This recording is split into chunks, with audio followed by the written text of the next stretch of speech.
तांडवाचा तो नाद निराळा, नृत्य करीतो काळ जाहला. त्रिनेत्रीची ज्वाळ दाटली, शिवशक्तीची माया जळली. सृष्टीचा तू करता करविता, प्रलयाचा तू महाविधाता. निसर्ग रूपे निर्मिली सुंदर, तुझ्याच चरणी विश्व हे संपूर्ण. हिमालयाचा राजा तू, नंदी तुझा सोबती सखा. कैलासावर वास असे, योगी संन्यासी साधू एका. शिवशंभू त्रिशूळधारी, सर्वांचा तू आधार एक. तव करुणेने जगही फुलले, महादेवा स्वीकार आमचे प्रेम. नमस्कार मंडळी, जय महाराष्ट्र. आज आम्ही आलो आहोत सिद्धेश्वर मंदिराला भेट द्यायला, जे की आहे अकोल्यामध्ये. तर आपण सध्या आहोत सिद्धेश्वर मंदिर अकोले, जे की आहे मॅक्सिमम 1 किलोमीटर अकोले शहरापासून. तर इथे आल्यानंतर आपल्याला सगळी सुविधा आहे, पार्किंग वगैरे.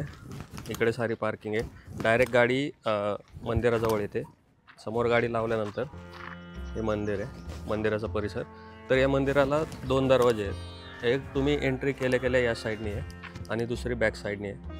अनफॉर्च्युनेटली सध्या मंदिराला एंट्री लोकल लोकांसाठी किंवा कोणासाठीच नाही आहे. फक्त पुजारीच आतमध्ये जाऊ शकतात. व्हिडिओ पूर्ण पहा आजचा. आपण जे आजचं मंदिर आहे ते वेगळ्या दृष्टिकोनातून पाहणार आहोत. आपण कायम मंदिरात जातो आणि पाया पडून येतो, पण आपण तिथला बारकावा कधीच पाहत नाही. हे माझ्याबद्दल पण बोलतो आहे. पण आज आपण मंदिर एक वेगळ्या दृष्टिकोनातून पाहणार आहोत, की असे जे जुने मंदिर आहेत त्यांना कसं पाहायचं, तिथे गेल्यावर काय अनुभवायचं, आणि त्याचे बारीक छोटे छोटे जे डिटेल्स आहेत ते आज आपण पाहणार आहोत. एक प्रत्येक पॉईंट मी तुम्हाला दाखवणार आहे पूर्ण मंदिर. तर व्हिडिओ पूर्ण पहा. ज्यावेळेस आपण समोरून येतो ना, त्यावेळेस जे 2 प्रवेशद्वार आहेत ते एक गावाच्या साईडनी आहे, म्हणजे हे वाला जे की मेन आहे. पाठीमागच्या साईडनी येते जी नदी आहे, प्रवरा नदी आहे, त्याच्या साईडनी आहे. तर हे जे मुख्य सभामंडप आहे, हे जे मुख्य द्वार आहे ते बंद आहे. पाठीमागून जे मंदिर आहे, शिवलिंग आहे, ते तिकडून एंट्री आहे. फक्त संध्याकाळी 6 वाजता, पावणे 6 वाजता आरती असते. तर आत्ता ते काका आले आहेत, त्यांनी दरवाजा उघडला आहे, पण आतमध्ये एंट्री नाही, बाहेरून दर्शन. नमस्कार. आज आपण अकोले शहरामध्ये आणि शहरापासून फक्त 1.5 किलोमीटर अंतरावर असलेल्या सिद्धेश्वर मंदिरामध्ये आलेलो आहोत. तर हे जे मंदिराचं ठिकाण आहे हे संगमनेरपासून 22 किलोमीटर आणि पुण्यापासून साधारणपणे अकोले शहर जे आहे ते 150 ते 160 किलोमीटर आहे. इथं तुम्ही बस स्थानकावर आल्यानंतर केवळ 1 किलोमीटर अंतरावर या ठिकाणी येऊ शकता.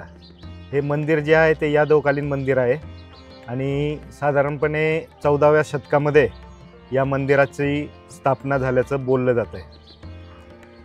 त्यानंतर हे मंदिर पाण्याखाली गेलं होतं, मातीखाली गेलं होतं. एका शेतकऱ्याला नांगरणी करत असताना या मंदिर आढळलं गेलं. त्यानंतर ते पूर्ण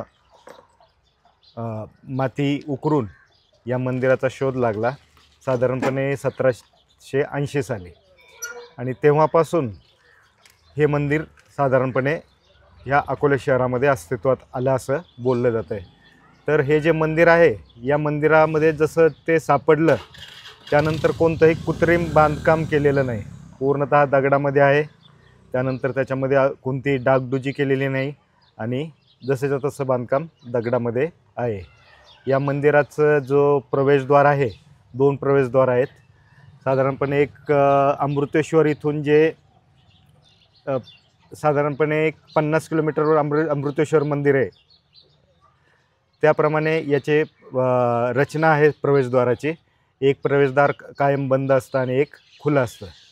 तर आपणही या ठिकाणी येऊन या मंदिराच्या दर्शनासाठी येऊन अकोल्याचं जे वैभव आहे त्या वैभवाचा आनंद घ्यावा आणि नक्की या ठिकाणी येऊन भेट द्या.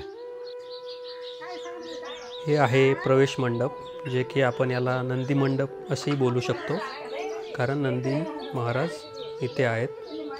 खूप सारं नक्षीकाम आपल्याला या मंडपावर दिसतंय. आपण एकदम बारकाव्याने हे सगळं पाहणार आहोत. तर चला आपण चालू. इथे पाहू शकता आपण द्वारपाल किंवा स्वरसुंदरी आपल्याला पाहायला मिळतात. जीर्ण झालेलं आहे मूर्ती खास करून, पण अजून पण आपण त्यांना पाहू शकतो. कीर्तिमुख सारखा आकार आपल्याला इथे पाहायला भेटतो.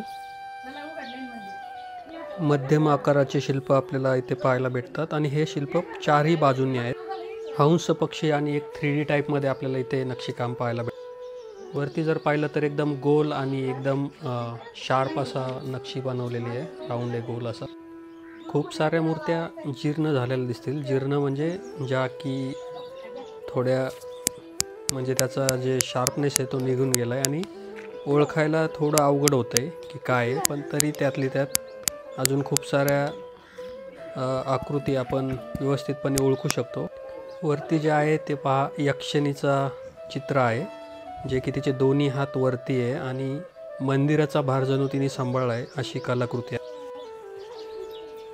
खूप सारे नक्षीकाम आपल्याला एकदम भारी असं नक्षीकाम प्रवेश मंडपात पाहायला भेटतं आहे आणि हेच खरं भारताचं वैभव आहे, जे आपल्या पूर्वजांनी आपल्यासाठी ठेवून गेलेत. तर त्याचा आनंद कसा घ्यावा, तर आपण जेव्हा मंदिरात जाताल त्यावेळेस त्याचं बारकाईने निरीक्षण करायला शिकायला पाहिजे. आपण सध्या पाहतोय मंदिराची डावी बाजू, उजवी बाजू आणि दोन्ही बाजू दोन्हीकडे सेम नक्षीकाम बनवलेलं आहे. तर आपण इथे माहिती घेऊयात. पाहू शकता मध्ये देवकोष्टक आहे, ज्याच्या दोन्ही बाजूंवरती खूप सारं मस्त असं कोरीव काम पण केलेलं आहे. याचं जे प्राचीन काळामध्ये जी मध्ये मूर्ती आहे ना, तिचं तोडफोड केलेली आहे आणि ती कोणी केली आहे ते वेगळं सांगायची गरज नाही लागली पाहिजे. पाहू शकताय काय हाल आहे. आणि बाकीचे जे कोरीव काम आहे त्याचं पण थोडं लक्ष देऊन पहा की किती मस्त आणि किती डिटेलिंगमध्ये ओम नमो हनुमते रुद्रावताराय सर्व शत्रू संहारणाय सर्व रोगहराय सर्व वशीकरणाय रामदूताय स्वाहा.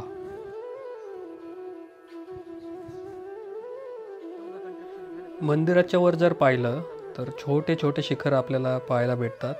3 असे शिखर आपल्याला छोटे छोटे पाहायला भेटतात आणि मोठे असे शिखर नाही येत आहे, नंतर बनवलेलं येतं. थोडं कन्स्ट्रक्शन पण वरचं चेंज आहे, जे की पडल्यासारखं थोडं आहे. ते कॉर्नरला पाहू शकता.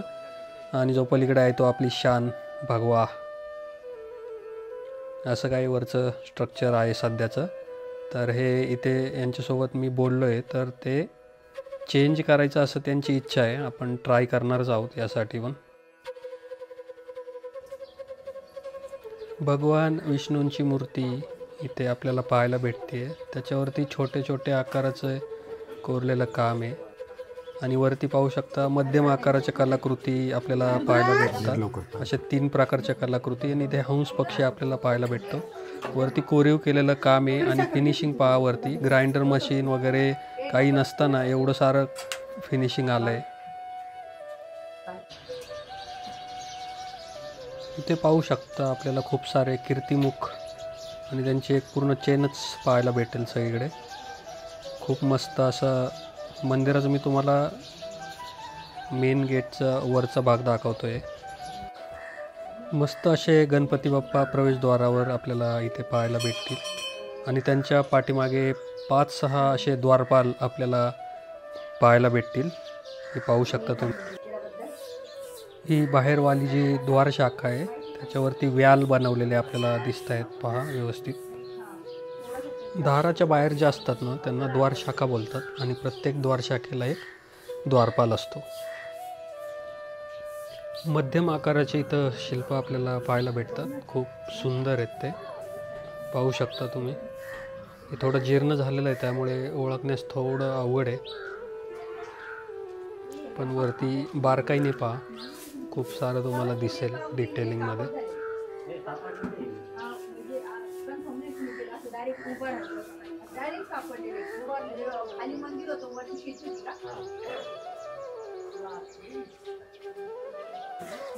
इथे पाहू शकता आपल्याला फूल, वेल आणि कीर्तिमुख पाहायला भेटेल आणि 3D टाईपमध्ये एक मस्त शिल्प तुम्हाला पाहायला भेटेल. विदाऊट मशिनरी यार, किती सारं मस्त काम केलं आहे. पाहणं, अलंकार दिसत आहेत, किती सारे छोटे छोटे डिझाईन बनवले आहेत.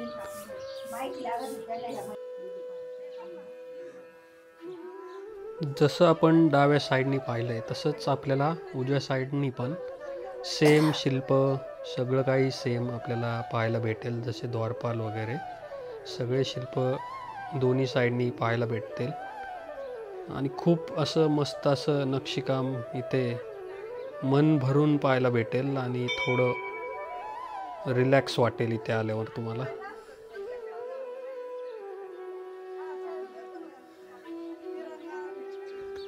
थोडा प्रॅक्टिकल विचार करा. त्यावेळेस दोन्ही साईडला सेम टू सेम बनवायचं आहे नक्षीकाम, साईज वगैरे सगळं.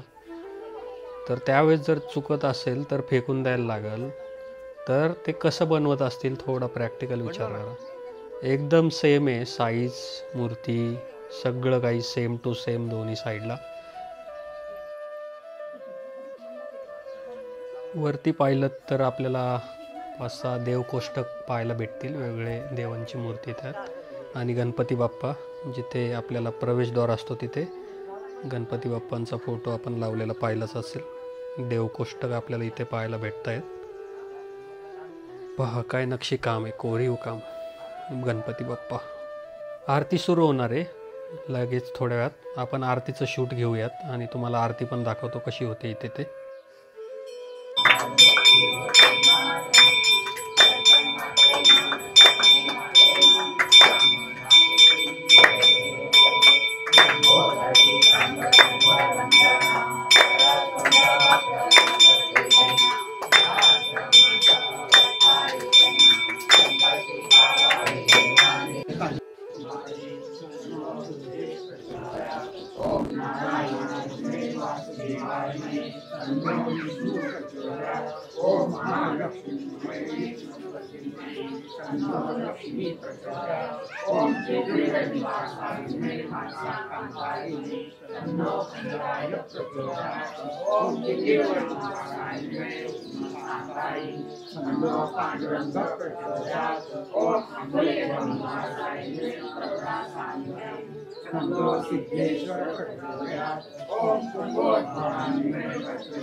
इथे प्रवेश मंडप, नंतर आतमध्ये बंद येते सभा मंडप आणि पलीकडे गर्भगृह जिथे पाठीमागे आपण आरती केली. इथे आपल्याला दोन्ही साईडनी द्वारपाल दिसत आहेत. खाली काही कलाकृती आहे. दोन्ही दरवाजाच्या बाजूने आपल्याला द्वारपाल पाहायला भेटतील.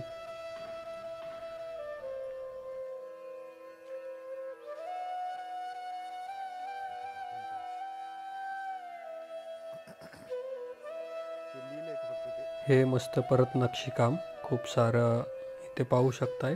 आतमधून कोरलंय, ही सगळ्यात मोठी विशेषता आहे. आतमधून कोरीव काम करून त्यांनी पोकळ केलंय.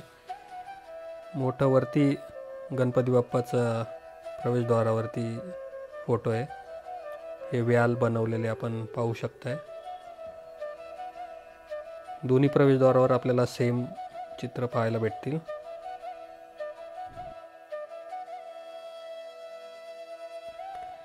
प्रवेश मंडप आपल्याला आज पाहायला भेटणार नाही आहे, पण मी एक खालून थोडंशी जागा आहे दरवाजामधून, तिथून प्रयत्न करतो मी घेण्याचा. बंद असतं हे, कधी उघडतात ते रिक्वेस्टवरती पण उघडतात, पण आरती असल्यामुळे ते बिझी होते. त्यामुळे ते बोलले की आत्ता आपल्याकडे टाईम नाही आहे, नाहीतर मी तुम्हाला उघडून दिलं असतं. एखाद्या वेळेस निवांत गेल्यावरती त्यांच्याकडून ते कुलूप उघडून देतात आणि आपण आतमध्ये जाऊ शकतो. असं काही प्रॉब्लेम नाही आहे.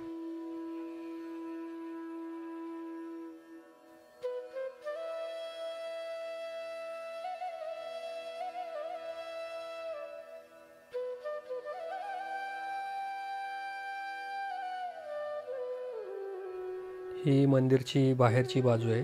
याच्यावरती छोटे छोटे डिझाईन पाहू शकता तुम्ही. पाषाण दगडातून केलेलं काम आहे, तरी पण अजून पण खूप सारे त्याच्यावरती कलाकृती एवढ्या वर्षानंतर पण दिसतात. आणि खूप इंटरेस्टिंगली हे मंदिर सापडलं होतं की एक शेतकरी होता, तो नांगरत असताना त्याचा नांगर अडकलेला, आणि नांगर का अडकला म्हणून थोडं खोदत खोदत गेल्यानंतर एवढं मोठं मंदिर सापडलं. आणि ते ज्यांच्या वावरात सापडलं आहे ते शेजारीच राहतात. त्या दादांसोबत बोललो, त्यांचा स्वभाव पण खूप छान होता. खूप छान असं डिस्कशन झालं आहे. खूप सारे डिटेलिंग तुम्ही इथे पाहू शकता मंदिरावरती.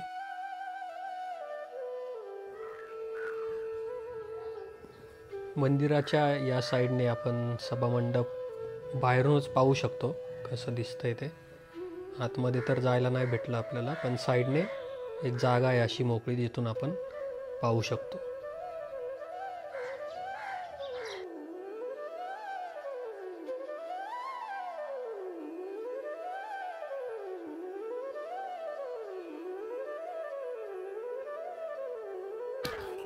हे जे मंदिर आहे ते मेन मंदिराच्या बाजूला आहे, जे की पाहू शकता तिथपर्यंत कळसापर्यंत जुनेच जे बांधकाम तिकडे झालं आहे त्यात तेच आहे.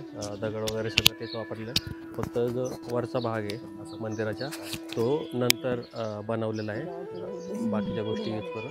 पण इथपर्यंत जे मंदिर आहे तिथपर्यंत ते सेम मंदिर आहे जे हे बांधलं होतं त्याच्या शेजारचं. चला आपण तुम्हाला दाखवूयात मंदिर. हे नंदी महाराज बाहेर.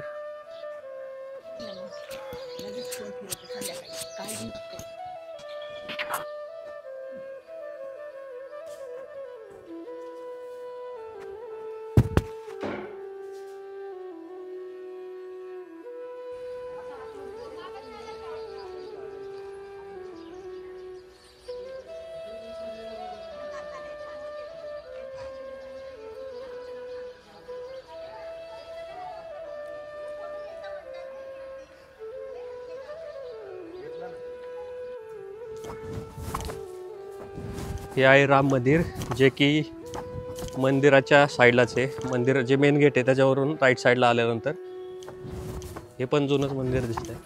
पाहूयात आपण.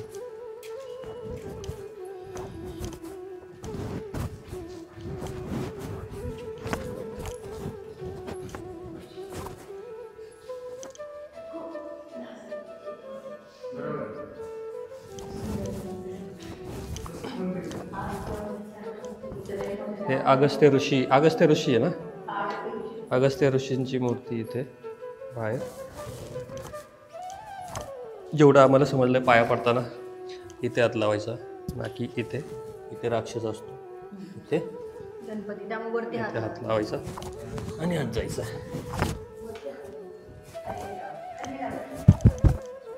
गणपती बाप्पा.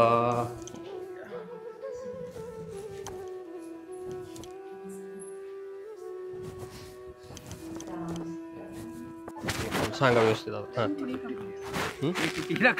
नाही बोला ना तुम्ही. गोमुख इकडून यायचं. हां म्हणजे कालांतराने असं पण होऊ शकतं. आता प्रवरीचं पात्र कुठे त्या साईड. हां बरोबर. गोमुख कुठून पाहिजे, देवाला पाणी पहिले सोळ्यात घालायची, म्हणजे गोमुखात टाकलं तर आतमध्ये सप्लाय गेलेलं आहे. हा बरोबर, तो गेलेला आहे. पण आता कसं झालं, गोमुख म्हणजे आता नदी तिकडून गेली, म्हणजे माझ्या मित्र नदीचं बदलत गेले. आमच्या कोणत्या भागात खांदाचं वाळू निघते, तो एक झटपोल, तो एक असू शकतो.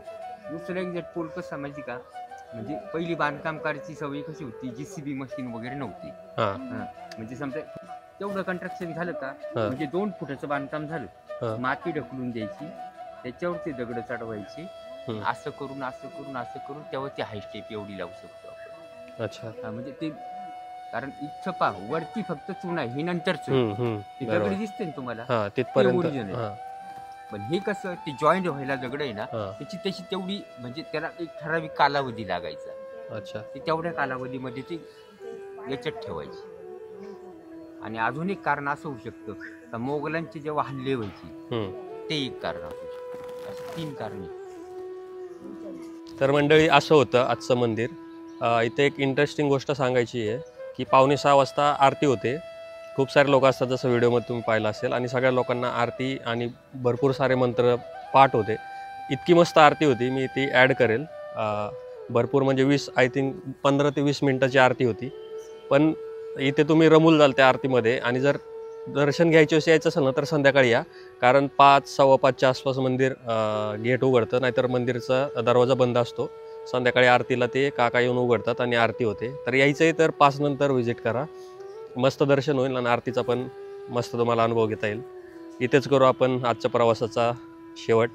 भेटूयात परत पुढच्या प्रवासात. तोपर्यंत जगताय ना, जगत राहा मित्रांनो. भेटूयात पुढच्या प्रवासात. चला.